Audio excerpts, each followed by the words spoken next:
Hello guys, সকাল সকাল উঠে আমি বসে পড়েছি একতলা ঘুগনি, মুড়ি আর আলুর চপ নিয়ে। তো ঘুগনি মুড়ি খেয়ে চলে যাবো বাগানে। তো খেয়ে নেওয়া যাক।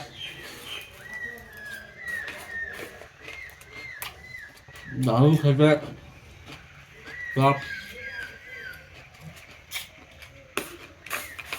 সেই স্বাদ। খেয়ে দিয়ে মা আর আমি এখন বাগানে চলে এসেছি, আর বাগানে এসে আমি কাজ করছিলাম আর মা এদিকে কচু তুলছে, এই দেখো। আর এই কচুগুলো রেখে দিলে গরমে সব নষ্ট হয়ে যাবে, আর যেগুলো থেকে যায় সেগুলো হচ্ছে বর্ষায় জল পেলে আবার বড় গাছে পরিণত হয়ে যায়, প্রচুর জঙ্গল হয়ে যায়। তো এগুলো তুলে নেয় ভালো। তারপরে আমি চলে এসেছি চুল কাটতে। গাইস এই দেখো আমাদের এই রূপদা।